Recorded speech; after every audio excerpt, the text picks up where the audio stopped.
Okay, so in this video, uh, I will be explaining how the drugs behave in solutions when it comes to different pH. So the behavior of the drugs in a particular solution based on the pH of the solution can be predicted based on what is the pKa of that drug.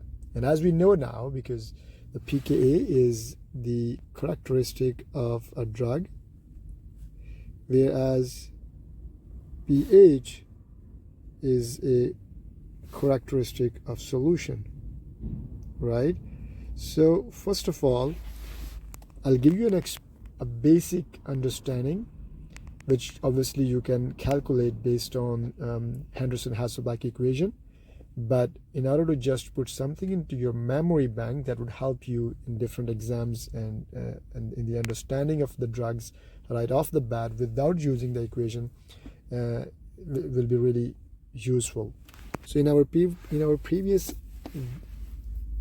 video, we have discussed in detail what is the pKa. So we know that when the pH of the solution is equal to pKa, the drug will be 50% ionized and 50% unionized. So this is very simple to predict. This has nothing to do with the nature of the drug. It stands true for acidic drug and it stands true for basic drugs. Now the question arises when we have pH other than the pKa. So let's discuss that. So if pH is greater than pKa of the drug, then we have two options. So we'll first look at the drug, whether the drug is an acid or base. So we'll just use these two words that we wrote here, and we will see what will be the behavior of the drug. So if pH is greater than pKa here, and the drug is an acidic drug, the more drug will be ionized. Okay.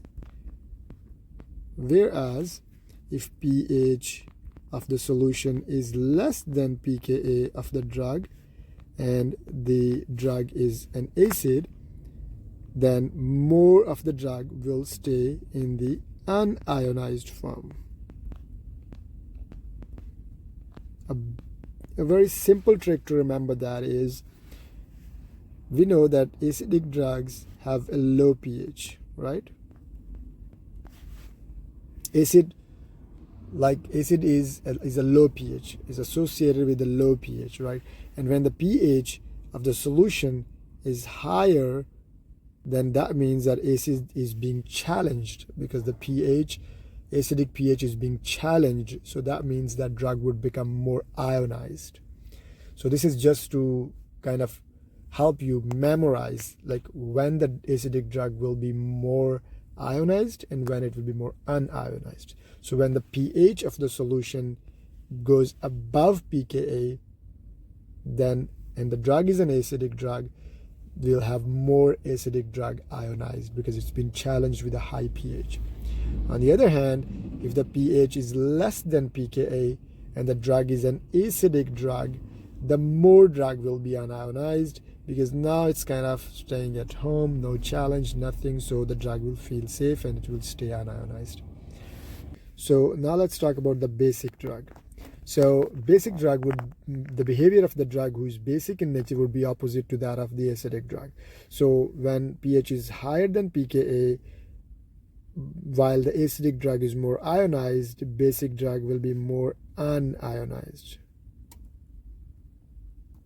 because now the high pH is associated with high pH of the base, so it feels like home, so they'll stay unionized. And on the contrary, when pH is lower than pKa, the more drug would be ionized. Okay, so this is a very basic understanding of how the drugs behave in different solutions based on the pH of the solution and obviously it depends also on the pKa of the drug itself, and also if the drug is an acidic drug, if it's a weak acid, and if it's a weak base. That's it for this video. I don't want to put in more concepts here, so just keep watching the upcoming videos and you will get the whole understanding of the topic, why pH of the solutions matter and why pKa of the drugs help us determine that. So if you like this video, help the channel by subscribing it and by sharing your videos with your colleagues, with your friends, students who struggle with these concepts. So until then, have a good day. Bye-bye.